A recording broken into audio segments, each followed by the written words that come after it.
Já, komið í sæl. Fyrir hönd Rikk þá býð ég ykkur hjartanlega velkomin á annan hádegisfyrirlestur þetta haustmissérið. Ég heiti Guðrún Ingólfsdóttir og gestafræðimaður á Stofnun Árna Magnússonar og ég ætla að stýra fundi í dag. Fyrirlesari dagsins Katrín Harðardóttir, bókmennta- og nytjaþýðandi úr ensku og spænsku. Hún hefur stundað doktorsnám í femínískum þýðingafræðum með áherslu á annarleika, mismun og jafnrétti. Í fyrirlestrinum mun Katrín snerta á fræðilegum grunni femínískra þýðingarfræði og skoða hvernig mismunur í þýðingum öðlaðist aukið brautargengi á seinni hluta síðustu aldar. Hún tæpir á hvaða áhrif sú þróun hafði á hugmyndur merkingu orða og jafngildi þeirra á milli tungumála og fjallar hvernig aðferðir femínískra og hinsegin þýðingarfræðinga geta aukið skilning á þeim átökum sem eiga sér stað í þýðingarferlinu. Til þess að varpa ljósi á fræðin verður sagt frá rannsóknum á femínískri þýðingarsögu og tekin vel valin dæmi úr öðrum hversdagslegum textum. Og ég bara býð Katrínu hjartanlega velkomna.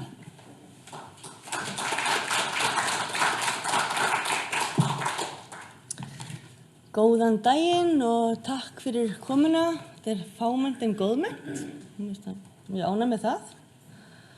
Og ég sem sagt ætla að tala við þetta frábæra kynning. Takk Guðrún. Já, ég ætla að tala hvernig við tökumst á við þann mismun sem kemur upp við þýðingar.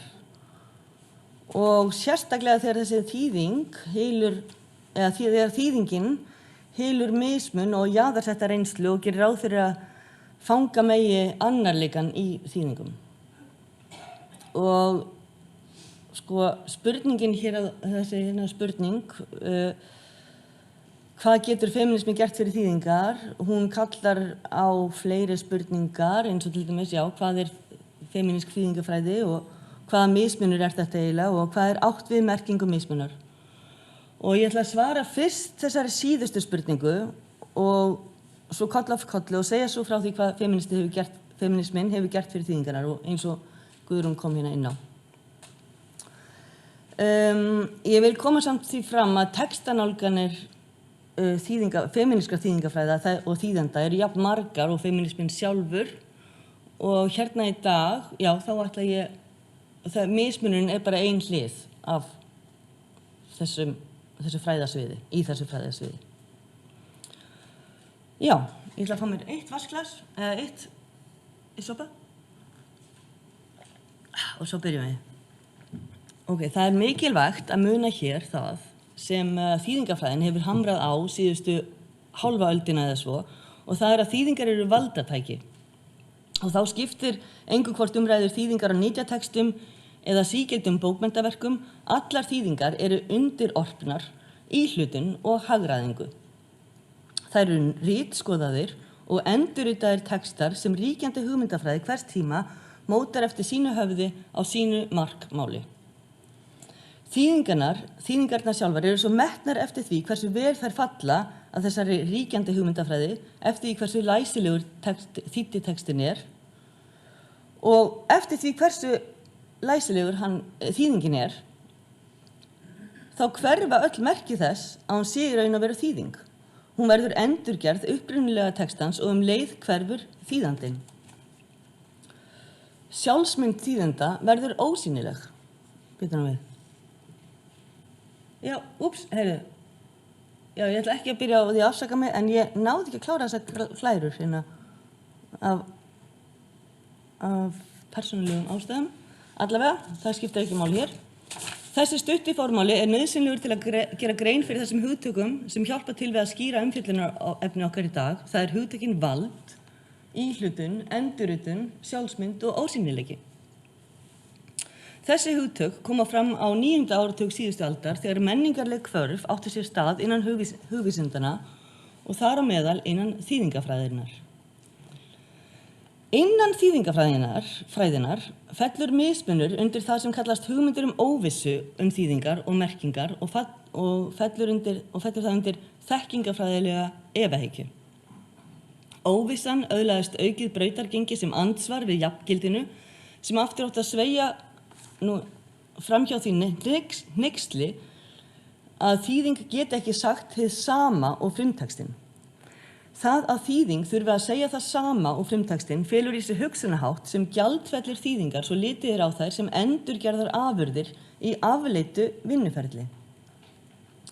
Þessa hugsunarháttar sér merki í flestum kenningum samtímans í þeim eðlislega greinamun sem gerður á milli andstæðna eins og röksannindi og reynslusannenda, a priori og a posteriori, huglægni og hlutlægni og í okkar tilfelli tvendarparana, frumtexti og þýðingar. Það með öðrum orðum afbyggingin sem ber ábyrgð á endurkomu mismunarins en hugmyndin hvernig hlutum gefin merking annað mikilvægasta atriði afbyggingarinnar og snertir gagnrýni Derrida á vestræna verufræði og frumspeki. Samkvæmt honum geta þýðingar afmáð þá eðlishyggju sem oft einkennir hefðbundnar hugmyndir algildi merkingar og sýnt fram á að hugtök eru ekki algild. Hann spyr þá frumspekilegu nærveru sem vestræn heimspeki hvílir á. Þessi verufræðilega áhersla hefur verið kölluð platónsk sýn á tungumál og þýðingar með ofuráherslu á hlutleysi og rök. Ég með nokkra glærur og þær eru mjög einfaldar eins og þessi.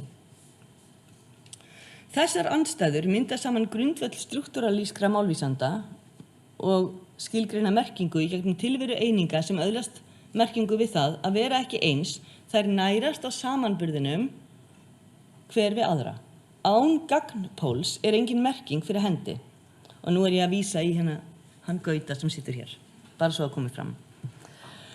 Sú sýn að menningar og pólitísk kerfi nái aðeins algildri sjálfsveru með því að skilgreina sjálfa sig gegn þeim eigendum sem þau hafi útilokkað eða þessa gagnpóla sína, því þeir eru taldir annars flokks, markar innreið Derrida inn á svið þýðingana, það þegar þýðingavandamálið verður heimspekilegt vandamál. Gagnrýni Derrida beinist á því að hugmyndina táknið sé ekki hægt að skilja frá skiptingu þess í táknið og tákmynd, þar sem tákmyndin hefur óhjákvæmilegan forgang. Því ómögulegt sé að finna fullnægðar merkingu þegar táknmiðið skreppur undan tákmynd sinni. Tákmyndahugtakið aldrei í nærveru því það birtist okkur ekki að fullu, heldur hvert hugtak greift í keðju eða í kerfi innan hvers það vísar í önnur hugtök með milligöngu kerfisbundins leiks mismuna. Í stað þess að ætla sér að unnt sé að fletta ofan að merkingu sem þegar til staðar í táknmyndum merkinga leitað með því að rekja slóð spora sem markar tengslin á milli tvendaraðstæðnanna. Sporin bera með sér mörk annarra fjárverandi tákna í táknkeðjunni. Ef engin væri sporin, bæru textar enga merkingu og því má segja að spor séu vísanir eins og hlutverk vísunar í tungumálinu háð möguleikanum á því að vísun sé fjarverandi. Þess vegna nærvera og fjarvera líka, tvendarparið. Þegar grafið undan hefðbundum hugmyndum algildi fær hugtakið merking því aukna dýpt, þar sem merking tákna ekki lengur föst og fyrirfram ákveðin, merking háð því að mismunurinn sé til staðar. Derrida sýnir fram á að engin eðlislæg skipting sé á milli tákna, það þá innan og á milli tungumála, og að mistök þýðinga í hefðbundum platónskum skilningi séu mistök heimspekilegra skilgreininga á merkingu og þessum meintu algildu andstæðum hennar. Þessi sýn færir ábyrgðina til þýðandans sem þarf að vera meðvituð þær menningarlegu hættur sem framkvæmdin felur í sér. Ekki hægt að draga yfir skilvirklega eða hlutlausa merkingu af hugtökum án þess að bendla hana við stofnanir, pólitík eða efnahag. Og þar á leiðandi þarf þýðandi að taka ákvörðun, taka á sig ómögulega en nauðsynlega ábyrgð. Það þýðir samt ekki að þýðandi taki ákvarðanir í tómarúmi sem óháður einstaklingur, heldur þær teknar í táknkerfi sem með þegar ákvarðuðum sporum og valdatengslum sem þýðingar geta aftur á móti styrt, ögrað, innt eftir og rifið niður. Ok, þegar ákvörðunin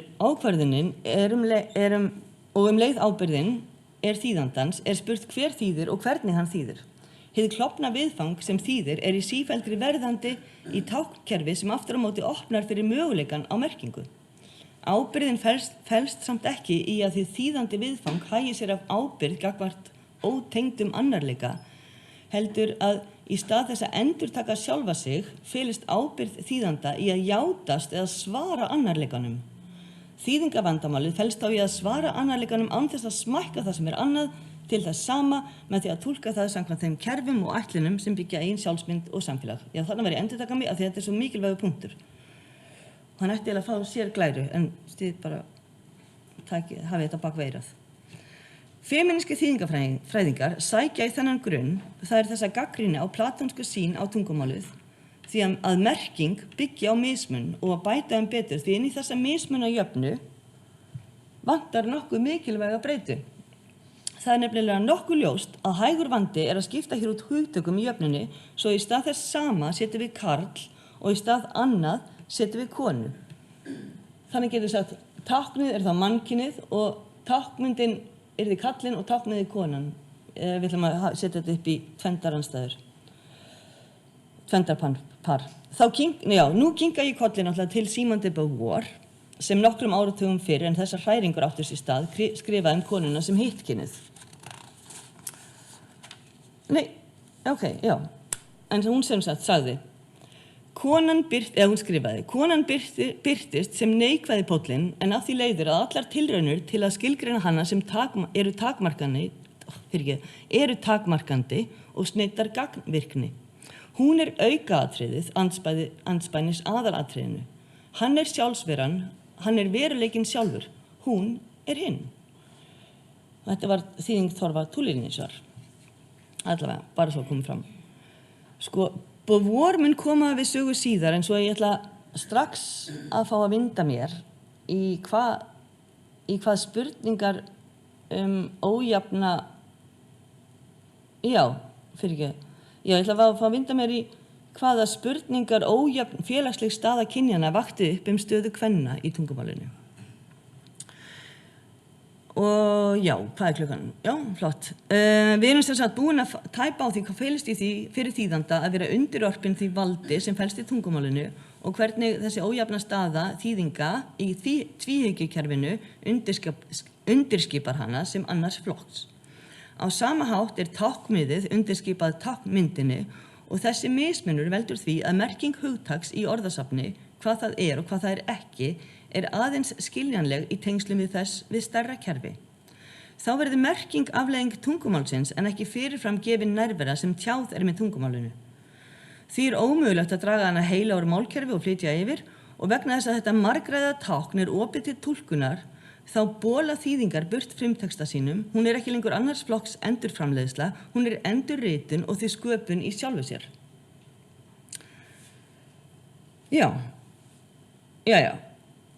Við erum sem sagt núna stödd við lok 8. áratugurins og siglum hraðbyri inn í þann 9. Við erum stödd beggja vegna Atlantsála og í þýðingafræðinni verið að þræta jafngildið, en feminismin á hraðri uppleið og það hriktir í stoðum kynjatvíhyggjunnar, allavega innan fræðana. Það í þessu landslagi sem rithöfundar og skáld skrifa gagngert til að storka karllægu tungumáli með femínískri endurskoðun, tilraunakendum skrifum og leik með orðsifjar, bæði með orðsifjar og hefðbundi málfar. Og það sem sagt í hinu tvímála Quebec í Kanada, þar sem hefst frjósamt samstarf þýðenda, rithöfunda og fræðimanna. Og það þarf líklega að taka það fram að þeir voru allir konur. Sem sagt, og þessar konur taka til við að tvinna saman femínískar hugmyndir texta og þessi textar aðalega frá Kanada, Bandaríkjunum og Frakklandi. Þetta markar upphafið að gróskumiklu samstarfi þvert á landamæri og sem enn sér ekki fyrir endan á. Og já, í hinum enskumælandi löndum einkenndist umræðan aðalega af pragmatík, pólitískum aktivisma og gagnrýni á kynjaslagssíðu í málnotkun, en í Frakklandi var sjónarhornið fræðilegra með hugtakamiðaðri rannsóknum á táknrænum spennitreyjum feðraveldisins. Og það þessi poststruktúralíska dýpt sem til umræðu hér. Sem sagt, tungumálið nú ekki aðeins hlutlaust samskiptatæki, heldur hápólitískt stjórntæki og beinist nú athyglina að tungumáli sem notað og mótast af karlmönnum til að sníða samfélag að þeirra eigin þörfum. Leitað var svara við mörgum spurningum, til dæmis málnotkun kynjanna, ólíka birtingamyndir þeirra í tungumálinu og hvort meðvitundur okkar mótist af tungumálinu og hvort þessi mismunur skiptir máli í skriflegu og daglegu tali. Og já, svo mikilvægt hérna, hvernig hægt sé að tryggja vald eða grafa undan því með tungumálinu. Og þýðendurnir sem tókust á við þessa texta voru meðvitaður pólitískt hlutverk sitt í mótun aðferða sem miðuðu að því að endurhugsa merkingu einstakra orða og beindu athyglinni að mótun sjálfsins í og með tungumálinu verðandi konur. Stundum var sóst eftir því að taka afstöðu gegn því félagslega samhengi sem textarnir tilheyrðu og nota afhjúpandi aðferðir sem gerðu grein fyrir bæði sameiginlegri upplifun og upplifun einstaklingsins á feðraveldinu og tungumáli þess. Ég ætla að beina sjónum að Barbara Goddard, en hún var svo fræðikona sem helst fékkst við mismun í þýðingum og hún var mjög gagnrýnin á jafngildiskenningar í þýðingafræðinni. En hún í þýðingum sínum gekk hún frekar út frá parodí og textatengslum frekar en jafngildi og hjá henni er þýðing endurritun og því það að þýða sama og að skapa. Og það gerir að verkum að mismunurinn verður jákvæður. Þetta flókna þýðingaferli hluti af því sem Goddard sér sem óvissu í þýðingum sem byggir á nafnskiptum. Og þá þýðing ekki flutningur, það að segja merking sem flyst ekki frá einu máli til annars, heldur snýst þýðingin að endurskapa merkinguna. Goddard þróaði þýðingaraðferðir sínar út frá þessum tengslum afbyggingarinnar við þýðingar og það einmitt á þessum derridíska grunni sem femíniska þýðingafræðin skilgreinir höfundaleifið upp á nýtt og grefur undan tvendarparinu höfundur þýðandi, sem hefði kannski átt að vera hérna á Glæru líka. Til þess að gefa heildstæða mynd af fræðunum ætla ég að vísa hér með í grein Marion Lerner úr hinu áhugaverða tímariti Jón á Bægisá. Greinin heitir Fram í sviðsljósið og hún birtist 2019 og hún hún með það mjög greinagóð umfjöllun þýðingar aðferðirnar per se. Þannig að ef þið kom hingað í dag þá biðst ég forláts. Ég svona meira á teóríska planinu hérna akkurat núna. Hún allavega skiptir umfangi femíniska þýðingafræða í fernt. Og það sem sagt, ég skulum bara lesa þetta. Sýnileika kvenþýðenda hampað með endurheimt texta og endurskoðun þýðenda með rannsóknum og greinaskrifum, þýðingar á höfundaverkum áhrifamikilla kvenna, skoðaðar, endurskoðaðar og gagnrýndar og ég ætla að segja það að enska þýðingin á hinu kyninu, það þeirra Bord og hérna Malovani Chevalier frá 2016 mjög gott dæmi gagnrýni af þessu tagi. Og svo í þriðja lagi það endurskoðun þýðingaraðferða, þar sem femíníski aðferðafræði beitt í rannsóknum á fyrirliggjandi þýðingum og í eigin þýðingum með lýsingum á þýðingaferlinu. Og svo það athugun á orðræðu þýðingar í hugmyndafræðilegu og sögulegu samhengi í fjölmiðlum og innan fræðanna. Og ég ætla að stikla á... Já, það kemur. Já, ég ætla ekki að útskýra allt mikið, það kemur bara ljós. Mismunurinn snertir alla þessa þætti á einn eða annan hátt en í greininni fjallar Lerner femínískar og hinsegin þýðingar með áherslu á þýðingaraðferðir sem gera þýðendur sýnilegri. Þar einnig að finna umfjöllun fleiri aðferðir sem lúta að því að þýðendur eigni sér textan, nokkuð sem Louise von Flotow hefur kallað hijacking og Lerner kallar yfirtöku aðferðir, sem kannski betri nafngift því eins og framkemur í greininni hefur hijacking von Flotow verið gagnrýnd því þessi lýsing ýti undir fordóma gagnvart femínísku þýðingastarfsemi Í raun einfaldlega verið að kvengera textana og þá með íhlutunar aðferðum eins og það hérna, yfirtaka, það sem sagt íslenskun á hijacking, ummyndanir transformance, þýðingagjörningur þýðing Marion Lerner á hérna mode of translation, performance of translation og svo hérna farið kvenhöndum textan, það sem woman handling og það kemur frá henni Goddard. Mér finnst þetta svolítið falleg þýðing, farið kvenhöndum textan, þetta líka frá Marion. Og svo blöndun og skjönun úr sem sagt hinsegin fræðunum og þá sem sagt, já, ég með það hérna.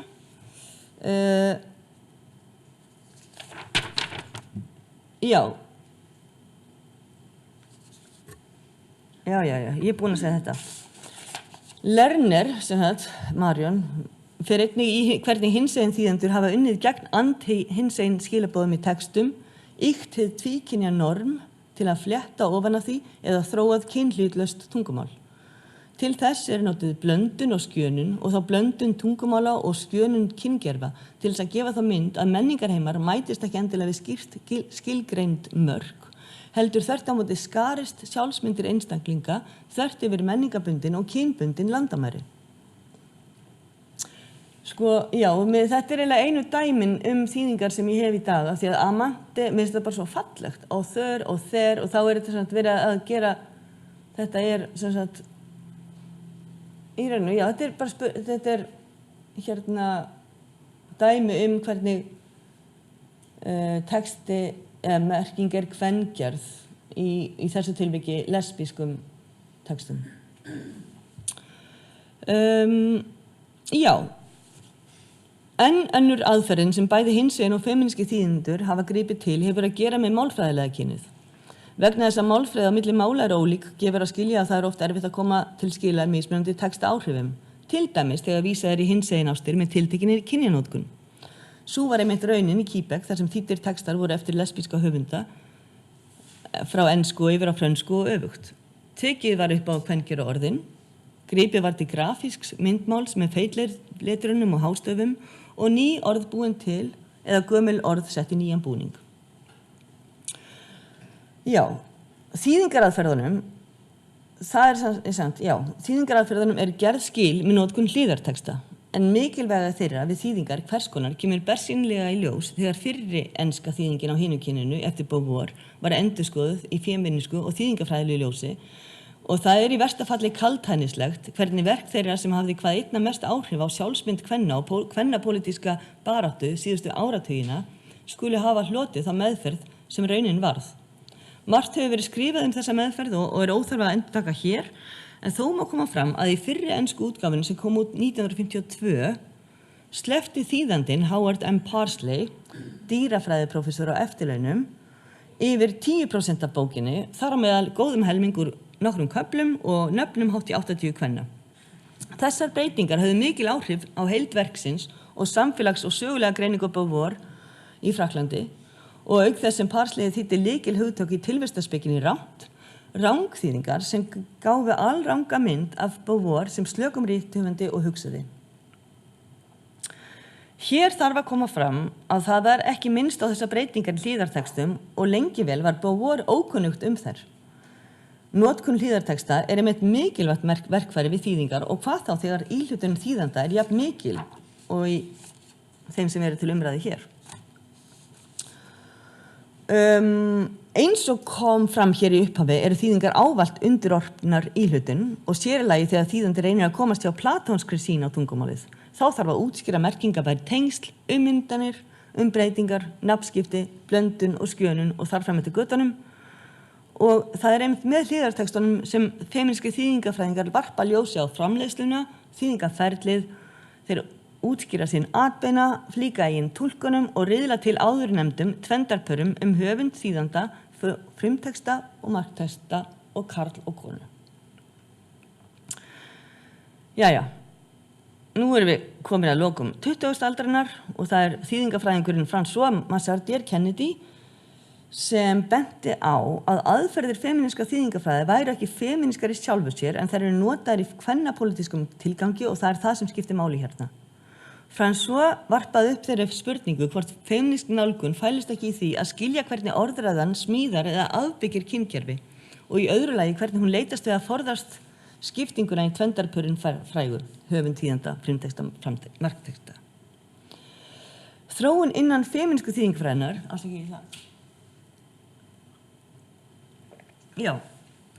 þróun innan femínísku þýðingafræðinnar virðist að miklum hluta hafa stemt í þessa átt. Ein áhugaverð leið til að skoða þýðingar er að finna hjá Caroline Schredt sem byggir á kenningu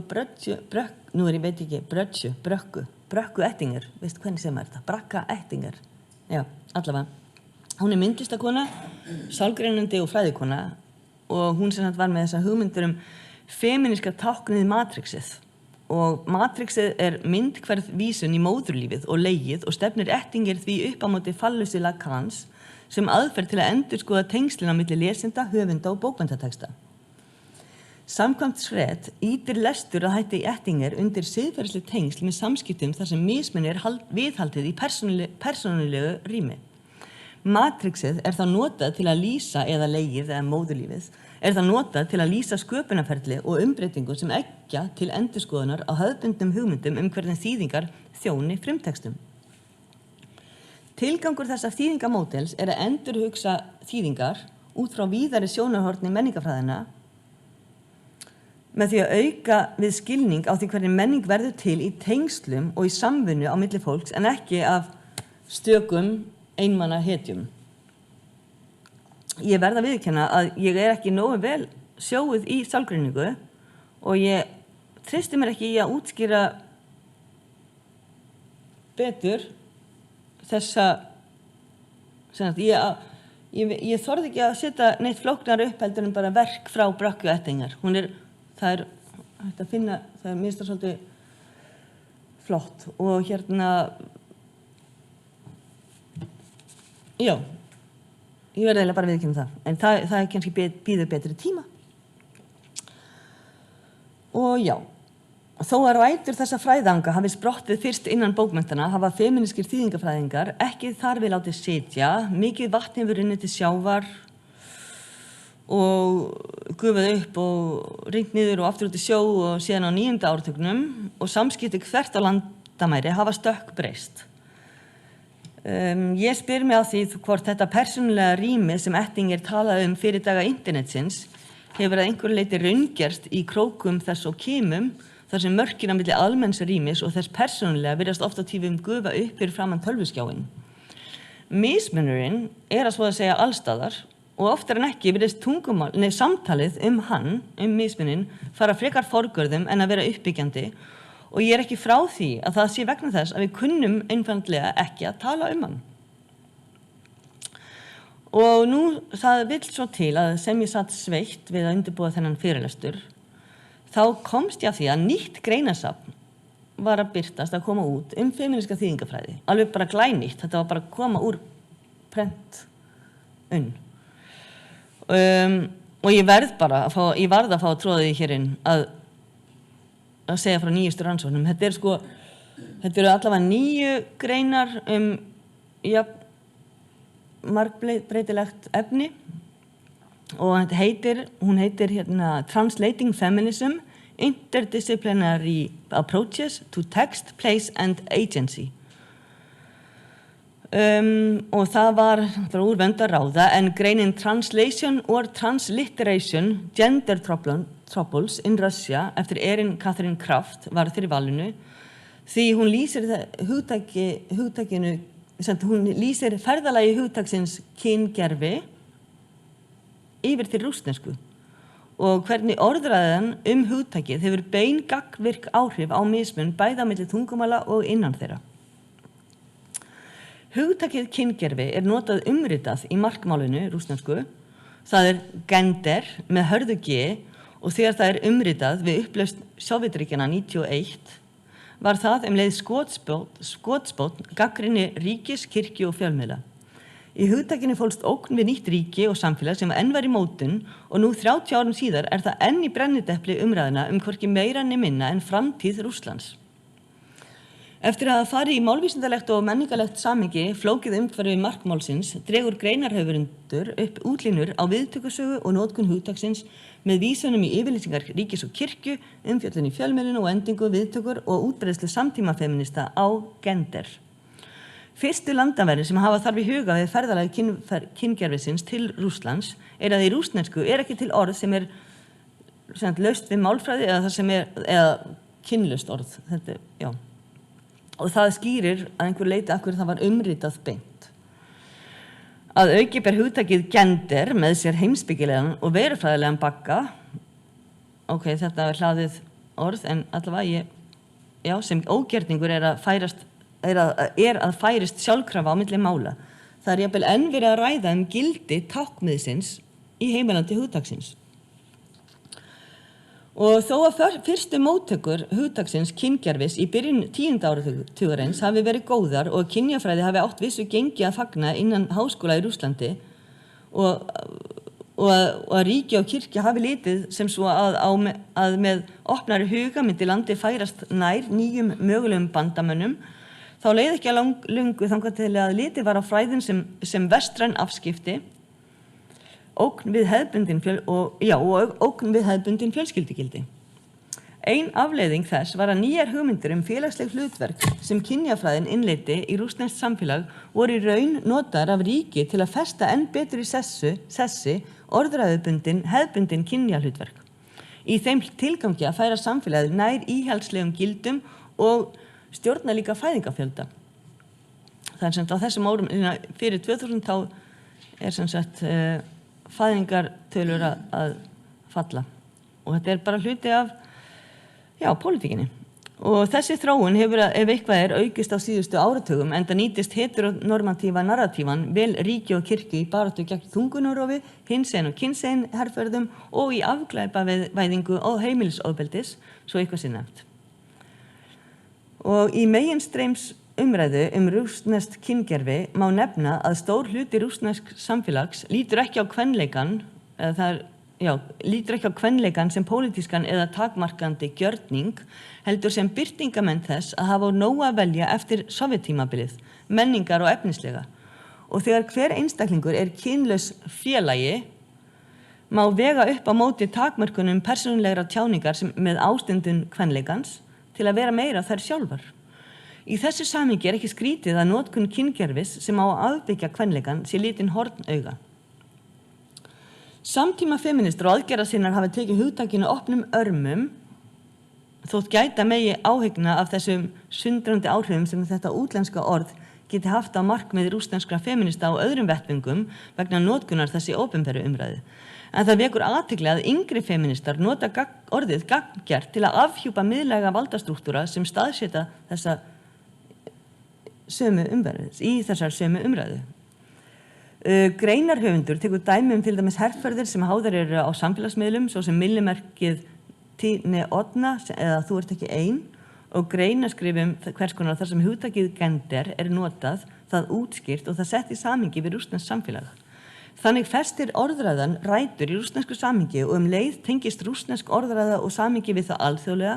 Umrituð hugtökin hjálpa rússneskum feministum við að koma orðum á sinn kynjaða veruleika og í þessari merkingaleit verður umritunin að sönnu þýðing. Útgangspunktur greinarhöfundar að í umræðu á samfélagsmiðlum hugtakið gender notað til að útskýra þá valdastrúktúra sem takmarka notkun þess í opinberu umræðu og skapar það þannig mikilvægt rými til umræðina en hún viðurkennir þó að of snemmt sé að segja til hvort hugtakið nái að afbyggja rússneska valdastrúktúra.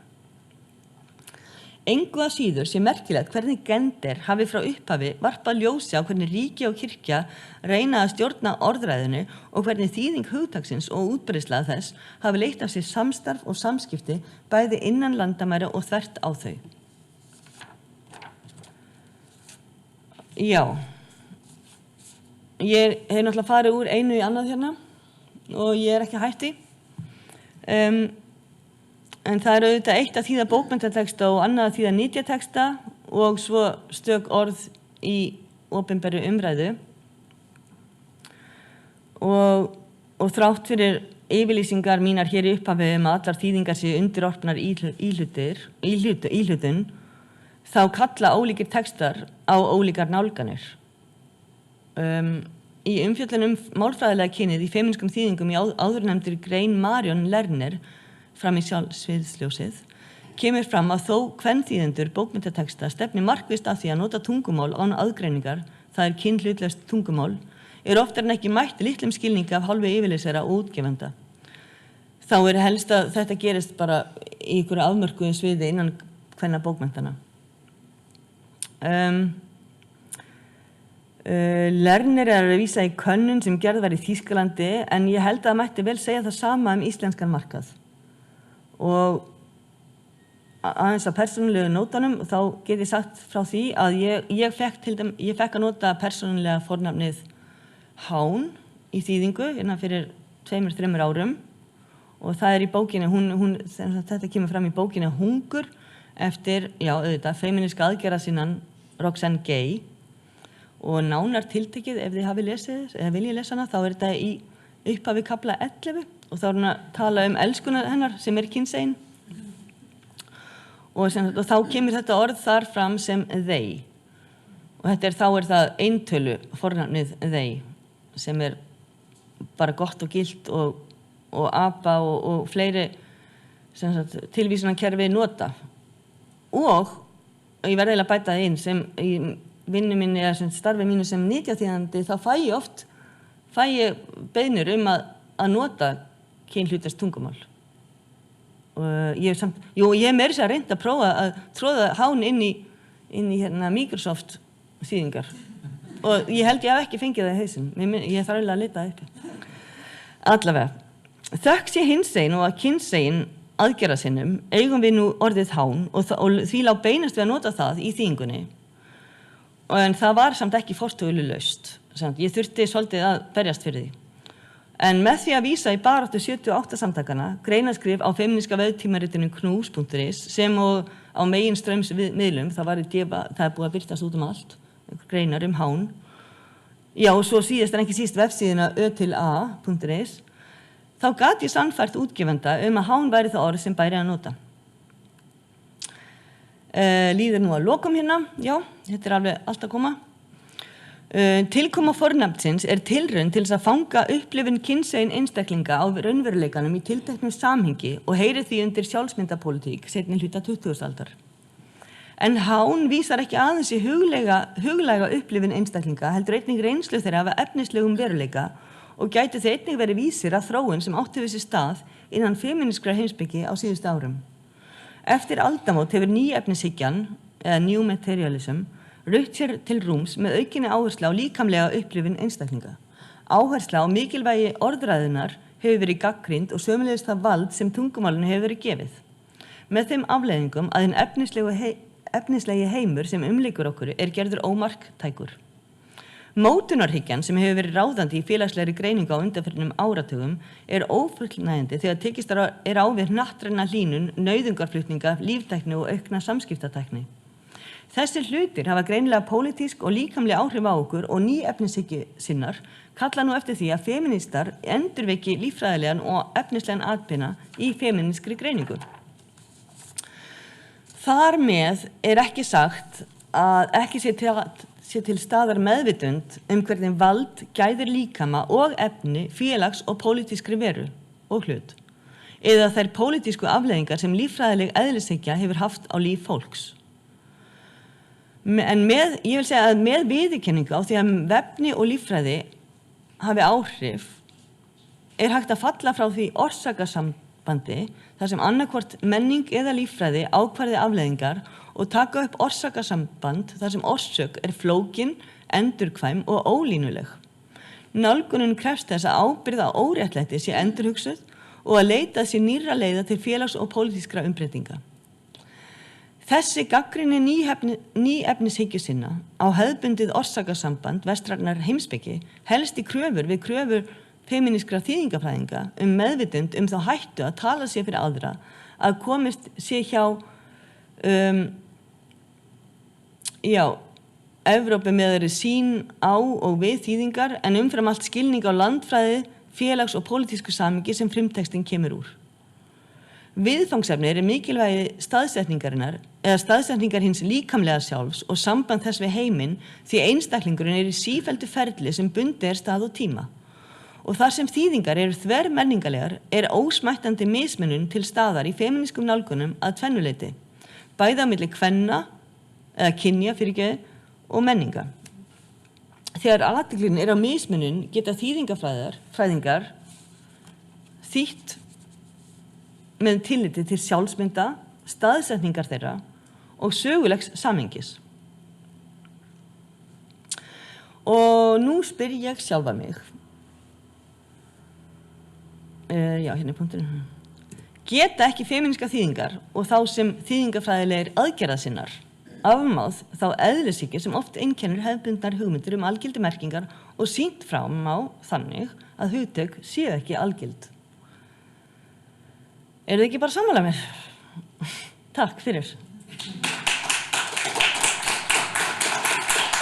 Já, kærlega þakkir fyrir fyrirlesturinn og ég á von á því að